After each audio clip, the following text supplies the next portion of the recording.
Hey there, Jon Chorba here from ReallyEasyGuitarLessons.com, and in this video lesson I'm going to show you how to play an easy strummy version of Elderly Woman Behind the Counter in a Small Town by Pearl Jam. So while I'm calling this an easy strummy version, this is more or less what is happening on the recording on their album versus this is acoustic guitar part. So on the recording, there's an acoustic guitar part and an electric guitar part. And this, again, is pretty much the acoustic guitar part. I'm not going to nitpick on some of the rhythm things. I know when Pearl Jam plays this live, they take liberties with, how they play it, as they do with any song, right? Most musicians, kind of treat songs like that, is they have how it goes and then there's their own little interpretation of how it goes. So this is a simplified, easy strummy version of Elderly Woman. We're going to be playing nothing but open position chords. I'm going to show you one easy strumming pattern that you can use for the entire song. Let's jump in and get started. All right, so the chords used in the song. So we have a D chord, open D string, 2nd fret G, 3rd fret B, 2nd fret E, play from the D string down.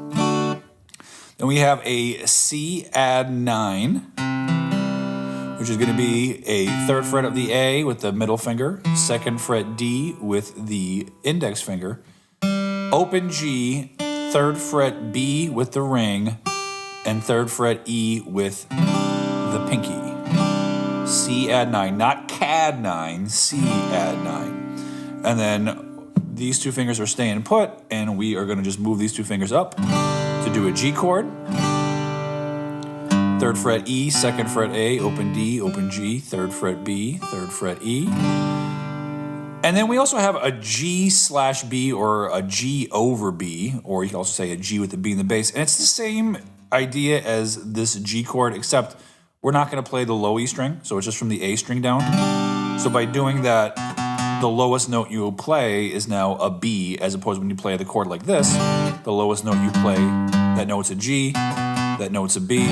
So when you have the lowest note be a B here, it's called a G/B. All right? So D so far, C add 9, G, and G over B. We also are going to have a C major chord, so 3rd fret A, 2nd fret D, open G, 1st fret B, open E, play from the A string down. We're going to have an A sus2, which I'm going to play with the open A string, my 2nd finger's on the D string, 2nd fret, and my 3rd finger's on the G string, 2nd fret. The B string and the E string, high E string are open. I'm not playing the low E, but from the A down to the high E. And then take your two fingers and move them up a string, and that'll give you an E minor. Sometimes, I play E minor like this, but in this song, I feel like it's easier to move those two fingers over and do it like so. So 2nd fret A, 2nd fret D, whether you want to use those two fingers or those two fingers, it is cool. So those are all the chords in the song. D, C add 9, G, G over B, C, A sus2, and E minor. Organizing them into chord progression. So first, the song is in a time signature of 6/8, okay? So that means there are 6 beats in a measure, and the feel for it is, 1, 2, 3, 4, 5, 6, 1, 2, 3, 4, 5, 6. It has that kind of like sea shanty, swing feel to it, or whatever you want to call it. So 6/8, 6 beats per measure, okay? And the main chord progression is going to be D for 3 beats. So we start off with a split measure. So D for 3 beats, and then C add 9 for the other 3 beats. So we have 1, 2, 3, 4, 5, 6. And then we're going to change to a G for a measure, which is going to be 6 beats. Okay, so 1, 2, 3, 4, 5, 6, 1, 2, 3, 4, 5, 6. Then we're going to change back to C add 9 for a full measure. 1, 2, 3, 4, 5, 6. And then another split measure, G over B for 3. 1, 2, 3. And then G for the other 3. 1, 2, 3. So the whole thing is 1, 2, 3, 4, 5, 6. 1, 2, 3, 4, 5, 6. 1, 2, 3, 4, 5, 6. 1, 2, 3, 4, 5, 6. All right, I'm going to go ahead and just do what I call chord placing, which is I'm going to just put the chords in time along with the recording. So right here I have a metronome and the isolated vocal, and I'm going to show you where those chords fall in the timeline. 1, 2, 3, 4, 5, 6. 1, 2, 3, 4, 5, 6. 1, 2, 3, 4, 5, 6. 1, 2, 3, 4, 5, 6. Haunting, familiar, I can't seem to place it. Cannot find the candle of thought to light your name. Lifetimes of catching up with me.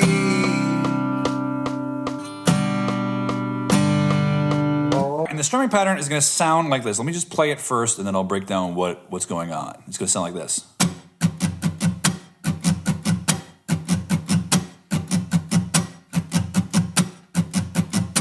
Okay, so if I just count that, again, we're counting to 6, and we're going to play this with eighth notes. So it's going to be 1, 2, and 3, and 4, 5, and 6, and 1, 2, and 3, and 4, 5, and 6, and 1, 2, and 3, and 4, 5, and 6, and if you want to convert that to technique and what strums you're making, it's going to be down, down, up, down, up, down, down, up, down, up. All right, so we're really doing down, up strumming. We're just missing on one of these notes here, right? So we're doing a down with a phantom upstroke, followed by a down, up, followed by a down with a phantom upstroke and a down, up, down, up. Down, down, up, down, up, down, down, up, down, up, down, down, up, down, up, down, down, up, down, up, down. Okay, so that pattern down, down, up, down, up, down, down, up, down, up. That pattern equals one measure. All right. So on the first measure there, where we have a split, the D and the C, we have down, down, up, and then we go change the C there as 1, 2, and 3, and 4, 5, and 6. And then for the next two measures, where there's one chord per measure, 1, 2, and 3, and 4, 5, and 6, and 1, 2, and 3, and 4, 5, and 6, and then a split measure at the end, 1, 2, and 3, and 4, 5, and 6. Okay, so that your right hand is doing that the entire time. Right, you just got to sync it up with what your left hand's doing. So I'm going to go ahead and put the vocal on and add the strumming to it. I seem to recognize your face. Haunting, familiar, I can't seem to place it. Can I find the candle of thought to light your name? Lifetime catching up with me.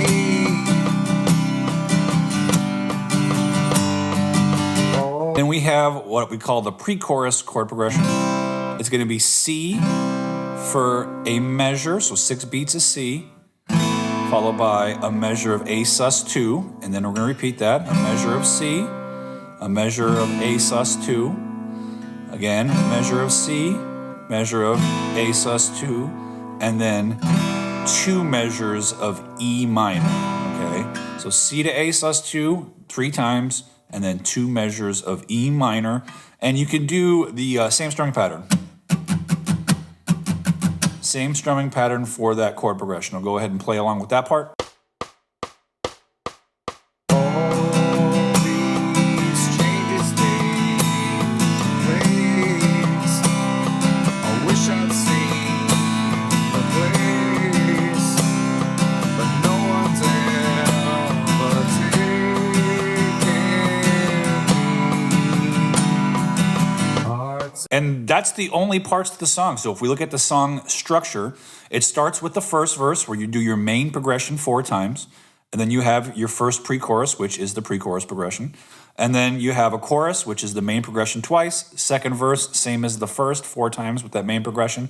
Second pre-chorus, same as the first. And then you're just hanging on that main progression till the end. You do it 4 times for the third verse, 4 times for the second chorus, and then on the recording it kind of fades out. So you could do it 2 times, 4 times for the end. I'll leave it up to you. All right, like with all really easy strumming versions of songs, if you want to follow the same process, one, make sure that you know how to play the chords. Always start there. If you don't know how to play a C at 9, you got to know how to play a C at 9 in order to play the whole thing.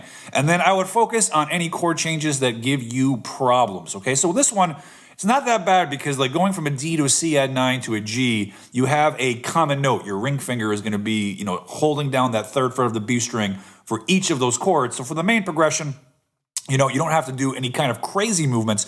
But I know if you're on the newer side of things, sometimes it's hard to get your ring finger to stay put as you're changing between chords. So watch out for that and try to keep it down. Other than that, going from C to A sus2, a little tricky, but it's really not that bad. So all the chord changes in this one are on the relatively easier side, which makes it a great beginner guitar player song. But of course, when you add strumming to the mix, if you're hearing long gaps of silence between your chord changes, that is the tell that you got to work on your chord changes more in isolation. All right, that's it for this video lesson. Thank you so much for watching, and I'll see you next time.